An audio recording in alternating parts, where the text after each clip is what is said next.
রাজনীতিতে নানা শ্রেণী পেশার মানুষের অংশগ্রহণ এখন স্বাভাবিক চিত্র। ক্রীড়াবিদরাও এর ব্যতিক্রম নন। বাংলাদেশের ইতিহাসে ক্রীড়াবিদ থেকে সংসদ সদস্য হয়ে মন্ত্রিত্ব পাওয়ার নজির খুবই কম। স্বাধীনতার পর এখন পর্যন্ত ৩ জনের স্থান হয়েছে এই তালিকায়। শুরুটা হয়েছে মেজর অবসরপ্রাপ্ত হাফিজউদ্দিন আহমেদ বীর বিক্রমকে দিয়ে, মাঝে হয়েছেন আরিফ খান জয়, আর সবশেষ শপথ নিয়েছেন আমিনুল হক। কোনো সাবেক ক্রীড়াবিদ নির্বাচনে পরাজিত হয়ে কিংবা টেকনোক্র্যাট কোটায় মন্ত্রী কখনো হননি। আমিনুল হকই প্রথম। ভোলার ছেলে আমিনুল বেড়ে ওঠেন ঢাকার মিরপুরে। খেলোয়াড়ি জীবনের শুরুর যাত্রাটাও সেখান থেকেই। ভাইয়ের হাত ধরেই ফুটবলের প্রেমে পড়া, কিশোর বয়সে খ্যাপ খেলে পাওয়া প্রথম ১৫০ টাকা যখন মায়ের হাতে তুলে দিয়েছিলেন, সেই তৃপ্তির হাসিই যেন আমিনুলকে বুঝিয়ে দিয়েছিল তাকে অনেক দূর যেতে হবে।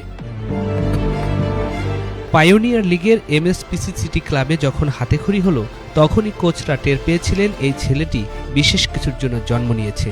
জীবনের প্রথম পেশাদার লিগেই নিজের জাত চেনান। অবিশ্বাস্য শোনালেও সত্য, ৯০-এর দশকে ঢাকার পাইওনিয়ার লিগে নিজের প্রথম ৯ ম্যাচে কোনো গোল হজম করেননি আমিনুল হক। গোলবারের অতন্ত্র প্রহরীর ভূমিকায় সফলভাবে লিগের সমাপ্তি টানেন। জাতীয় দলে অভিষেক ১৯৯৮ সালে কাতারের বিপক্ষে প্রীতি ম্যাচে। খেলেছেন ২০১১ সাল পর্যন্ত।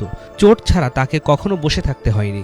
২০০৩ সালে ঢাকার জাতীয় স্টেডিয়ামে মেতেছিল সাফ ট্রফি জয়ের আনন্দে। পুরো দেশ স্তব্ধ হয়ে তাকিয়েছিল সাফের ফাইনালের দিকে। মালদ্বীপের বিপক্ষে টাইব্রেকারে আমিনুল যখন দ্বিতীয় শটটি রুখে দিলেন, তখন পুরো গ্যালারি গর্জে উঠেছিল। সেই মুহূর্তটি আমিনুলকে পরিণত করেছিল জাতীয় নায়কে। বাংলাদেশের ফুটবলে এখনও ২০০৩ সালের সাফ জয়ী শ্রেষ্ঠ অর্জন হিসেবে গণ্য করা হয়। ২০১০ সালের এসএ গেমসে তার নেতৃত্বে বাংলাদেশ অনূর্ধ্ব-২৩ সোনা জিতেছিল। বিস্ময়করভাবে পুরো টুর্নামেন্টে আমিনুলের বিপক্ষে কোনো গোল হয়নি। খেলোয়াড়ি জীবনের সবচেয়ে আলোচিত ঘটনা ২০০৩ সালে। তাকে পেতে কারাকারি লাগে জায়ান্ট ক্লাব আবাহনী আর মুক্তিযোদ্ধার মধ্যে। মুন্সিগঞ্জের এক গোপন জায়গায় ১২ দিন আমিনুলকে লুকিয়ে রাখে মুক্তিযোদ্ধা ক্লাব। হঠাৎ একদিন বন্দুকের মুখে তাকে অপহরণ করে আবাহনী লিমিটেড। বন্দি করে মোহাম্মদপুরের একটি বাড়িতে রাখা হয়। এক পর্যায়ে আমিনুল ওই বাড়ির দোতলার ব্যালকনি থেকে লাফিয়ে পালিয়ে মুক্তিযোদ্ধা সংসদের কেন্দ্রীয় কমান্ড অফিসে হাজির হন। গোলরক্ষক আমিনুল হকের গল্পটা কেবল সাফল্য আর প্রাপ্তির। দীর্ঘ ২০ বছর জাতীয় দল এবং ক্লাব ফুটবলে বুক চিতিয়ে দাঁড়িয়েছিলেন গোলবারের সামনে। অতন্ত্র প্রহরীর মতো প্রতিটি আক্রমণ ঠেকিয়ে লাল সবুজের পতাকাকে সমুন্নত রেখেছিলেন। ২০১৩ সালে আবেগের বুট এবং বিশ্বাসের গ্লাভস তুলে রাখেন।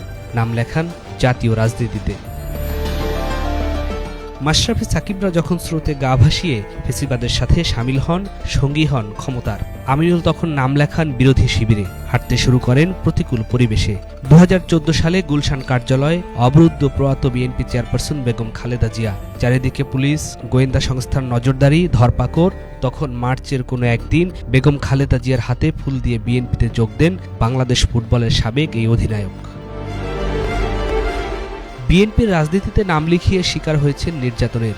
গণতান্ত্রিক আন্দোলনে নেমে তৎকালীন সরকারের পেটোয়া বাহিনীর হাতে রক্তাক্ত হয়েছেন জিয়া উদ্যানে।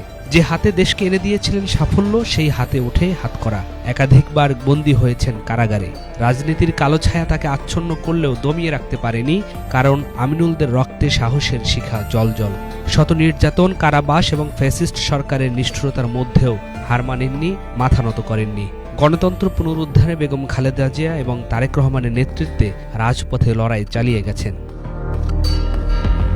আমিনুল হক মাঠে যেমন গর্বের সঙ্গে দেশের পতাকা উড়িয়েছিলেন, তেমনি রাজনীতির আঙ্গিনায় গণতন্ত্রের জন্য নিঃস্বার্থ লড়াই করেছেন। ঢাকা ১৬ আসনে নির্বাচনে তিনি হেরেছেন ঠিকই, কিন্তু তার উপর ক্রীড়াঙ্গনের ভার দিয়েছেন প্রধানমন্ত্রী তারেক রহমান। দায়িত্ব নিয়েই প্রথম সংবাদ সম্মেলনে বাংলাদেশ জাতীয় ক্রিকেট দলের ২ তারকা সাকিব আল হাসান ও মাশরাফি বিন মুর্তজার বিরুদ্ধে চলমান আইনি প্রক্রিয়া এবং মামলা নিয়েও ইতিবাচক বার্তা দেন। বিসিবিতে সাংবাদিকদের প্রবেশাধিকার ও মাঠে প্রবেশে বিধিনিষেধ উঠিয়ে দেওয়ার নির্দেশ দেন। গোলপোস্টে যেমন কোনো বলকে ঢুকতে দেননি, তেমনি দেশের ক্রীড়াঙ্গনেও অনিয়মের গোল হতে না দেওয়ার অঙ্গীকার ফেরাতে চাইলেন গণমাধ্যমের স্বাধীনতা। নিয়াজ মাখদুম, বাংলা ভিশন, ঢাকা।